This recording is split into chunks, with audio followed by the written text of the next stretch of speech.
그 하노이 미북 정상회담이 결론 없이 끝나고 나서 한반도 상황이 정체에 빠졌죠. 코로나 사태도 겹쳤고 최근에는 그 역사적인 최초의 미북 정상회담의 한 당사자였던 트럼프 대통령이 재선에 실패했습니다. 또 그런저런 사정 때문에 좀 답답한 국면이 있지만 어쨌든 연초가 돼서 새로운 그 기대로 새해를 좀 설계하는 이 시점에서 한반도 정세 전망에 관해서 이야기를 듣는 것은 매우 뜻깊은 그 기회라고 생각을 합니다. 이번 최근에 그 8차 북한의 조선노동당 8차 대회도 있었고, 또 바이든 미국 신임 대통령의 그 취임도 있었습니다. 그리고 우리 문재인 대통령께서도 금년 그 연두 기자회견을 하신 적이 있죠.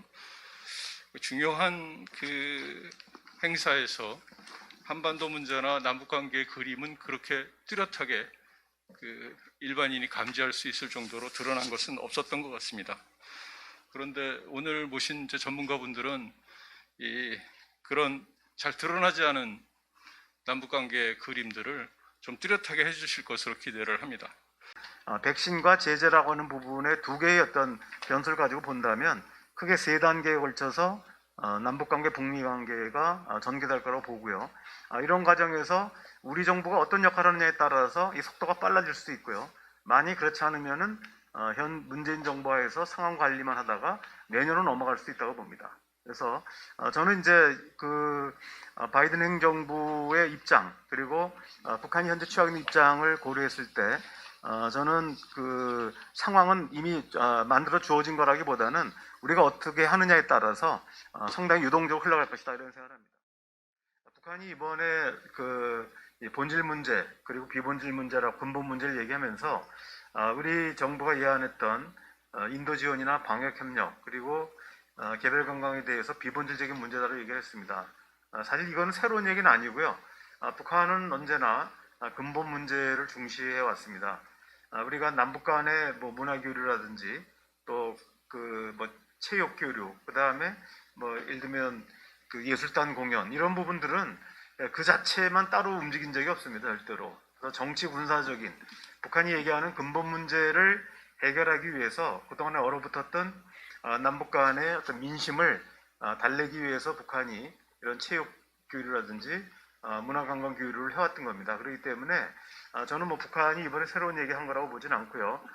다만 이런 어떤 우리가 그 지자체에서 교류가 진행되기 위해서는 아무래도 뭐 근본 문제라고 얘기했던 아까 말씀드렸죠, 남북 간의 한미 군사 한수이라든지 이런 문제들이 해결돼서 남북 당국 간 회담이 이루어지면은 아마 자연스럽게 이런 그 북한이 비본질적인 문제라고 하는 부분 따라올 거라고 봅니다.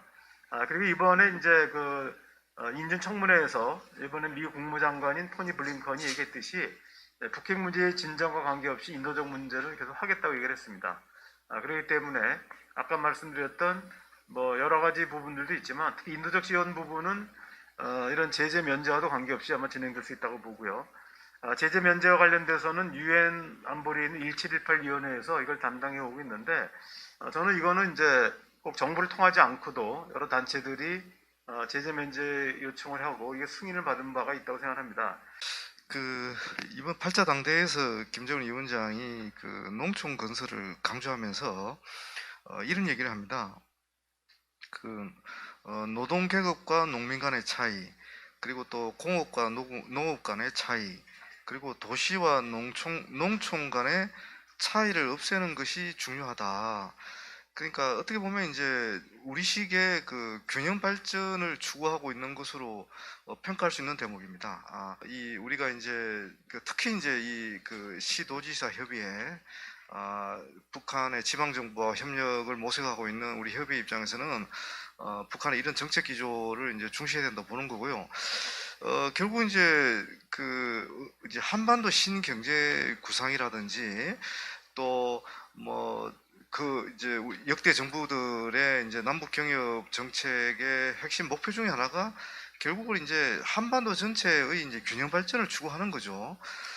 근데 이제 이걸 한꺼번에 할 수 없으니까 어차피 뭐 재원 조달의 문제라든지 여러 가지가 있으니까 결국 이제 선택적 균형 발전을 할 수밖에 없는데, 만약에 이제 남북 관계가 활성화돼서 이렇게 특히 이제 이번 정부 들어와서 우리 지자체가 많은 준비를 해왔기 때문에 이런 교류 협력의 이제 기회가 만들어진다면 정말 이 북한 지방과 또 우리 지역 간의 이런 그 협력이 더 원활하게 이루어지면서 한반도 균형 발전을 하는데 굉장히 도움이 될 수 있는 그런 사실은 모멘텀은 지금 우리가 이제 볼 수 있는 거거든요. 근데 이제 역시 우리 조선열 의원님이 방금 말씀하셨지만 이 큰 틀에서의 이제 이 정세가 어떻든 이게 이제 우호적인 정세가 만들어져야 되는데 이제 그게 안 만들어지니까 결국 이 지방 간의 협력이 지금 잘 안 된다 이렇게 볼 수밖에 없고요. 그리고 이제 북한을 제가 관찰해 보면 이 과거에 이제 남북한 간의 지방 정부 간의 협력이 활발했을 때를 보면요, 북한이 굉장히 적극적이었습니다. 굉장히 적극적으로 우리 지방 정부 관계자들을 초청했고 또 이 협력 사업이 굉장히 활발하게 이루어졌는데, 근데 그때 그 협력 사업의 핵심이 바로 이제 보건 의료 협력 사업이었고 또 농업 분야, 농촌 개발 관련된 협력 사업이었고 또 뭐 위탁 가공 교육 같은 그런 어떤 경호 분야의 협력도 있었고, 근데 그런 것들이 굉장히 활발하게 이루어졌었거든요, 사실. 이제 그런 맥락에서 이번에 이제 8차 당대에서 나왔던 이 지방 경제 또는 농촌 개발의 이 방향성은 우리가 이 협력할 수 있는 요소들이 굉장히 많다. 이제 이 부분을 이제 말씀드리고 싶고. 그래서 앞서서 지금 북한의 이제 농촌 개발이든지 그런 부분들에서 말씀을 해주셨는데 저도 분명히 동의합니다. 하지만 저희가 2000년대의 남북 교류 사업과 현재의 남북 교류 사업의 가장 다른 점은 북한 핵 문제로 인해서 국제사회가 제재를 하고 있다는 거죠. 그리고 북한의 요구도 달라졌다는 겁니다. 그래서 지금 중앙정부도 크게 남북 교류 협력을 못하는 상황에서 지방정부가 과연 무엇을 할 수 있는가? 중앙정부보다 훨씬 어려운 입장에 처해 있습니다. 그래서 저는 북한의 요구를 지방정부가 참 반영해서 교류 협력을 하는 것은 굉장히 어려운 상황이다. 그렇다고 아무것도 안 할 수도 없다. 이런 상황에서 무엇을 해야 하는가라고 생각했을 때 남북 관계가 정체되면은 저희 대부분 국민들은 북한에 대한 인식이 굉장히 나빠집니다. 부정적인 경향이 강해지죠. 뿐만 아니라 굳이 평화통일할 필요가 있나? 그냥 남북 각자로 가면 되지 라는 인식도 확대되죠. 이 부분을 어떻게 할 것인가가 남북 관계가 정체되었을 때 지방 정부가 할 수 있는 주요한 역할 중에 하나가 아닌가라고 저는 생각해 봅니다. 그래서 북한에 대한 부정적인 인식을 낮추고 평화통일이 필요하다는 인식을 확대하기 위해서 과연 지방 정부는 무엇을 할 수 있을 것인가? 라고 했을 때 먼저 시민 대상의 다양한 교육과 행사가 필요하다고 생각합니다. 그래서 남남 갈등을 해소할 수 있는 행사도 해야 되고 그와 관련된 교육도 해야 된다. 그리고 또 하나는 이와 같은 활동을 지방정부가 좀 더 활발하고 효율적으로 할 수 있기 위해서는 다양한 통일 관련 단체들이 유기적으로 연결되어서 활동하는 게 필요하다. 지금 보면 저희 지금 대한민국 시도시사 협의회 있습니다. 각 지역마다 있지요. 그리고 민주평통도 각 지역마다 있습니다. 그리고 관련 북한 관련 통일 관련 NGO들도 굉장히 각 지역마다 다양하게 많습니다.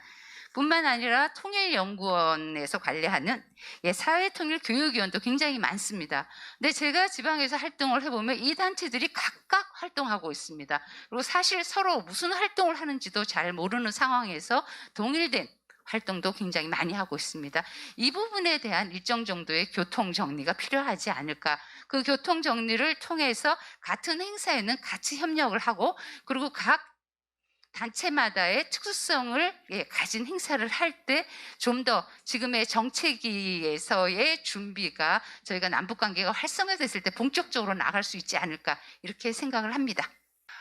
여러분들이 얘기하셨지만 지금 남북 간의 직접 교류는 거의 불가능한 상황입니다. 그리고 이거는 그 2019년 2월에 하노이 북미회담 결렬 이후에 김정은 위원장이 직접 지시한 게 지금까지도 관철이 되고 있는 겁니다. 직접 남북교류를 하지 마라. 그리고 그것을 어겼을 경우에 처벌한다. 그래서 최근에도 그 숙청 사례들이 나온 게 이제 보도가 된 바도 있습니다. 그래서 그나마 지금 우회로로 이제 돌파구로 삼는 것이 제3국에서 국제기구나 또는 러시아라든가 중국에 있는 우리 교포들을 이용한 그 우회로를 찾는 작업들을 해왔죠. 그래서 작년에 여름에 경기도가 자카르타에서 한 국제 친선 배구 대회, 그 다음에 서울시가 작년 말에 블라디보스톡에서 했던 동북아 수도 5개국 친선 탁구 대회하고 이순신 장군 북방 유적 사업 같은 거, 이 정도가 현실에서는 이 직접적인 남북 교류가 아니지만 북한하고 이 연결하는 끈을 이어갈 수 있는 그런 정도 사업이 아닌가 싶습니다. 근데 제가 직접 그 탁구 대회라든가 동북아 친선 5개국 수도 탁구 대회라든가 이순신 장군 북방유적 발굴 사업을 이걸 가지고 보면, 경험으로 보면 북한이 실제로 국제적인 틀을 가지고 하는 것에 대해서는 굉장히 부담이 덜한 건 분명한 것 같습니다. 그리고 그런 틀을 이용해서 교류해야 될 필요성들은 분명히 있거든요. 그러니까 이런 부분도 이 계획을 잡으시고 이러는데 그 하나의 팁이라고 그럴까요? 아이디어가 될 수 있을 것이라고 생각합니다. 이상입니다. 우리는 분단 바이러스 때문에 남북 간의 3단계 거리두기, 최고 단계의 거리두기를 지금 70년째 유지해 오고 있습니다. 이대로 이런 상황을 우리 후손들에게 또 물려줄 수는 없습니다. 최소한 이런 분단 시대를 살아가는 사람이라면, 더군다나 분단 시대에 나란 일을 하시는 우리 공직자 여러분들은 한반도 평화와 또 평화 통일에 대한 소망과 의지를 꼭 가슴에 안고 어떤 일을 하시든지 그 업무에 반영을 해야 될 거라고 생각합니다. 오늘 네 분의 전문가들이 한반도 정세 전망과 또 지방정부의 나름대로의 대응과 역할에 대해서 좋은 말씀을 주셨는데 큰 도움이 되었으면 합니다.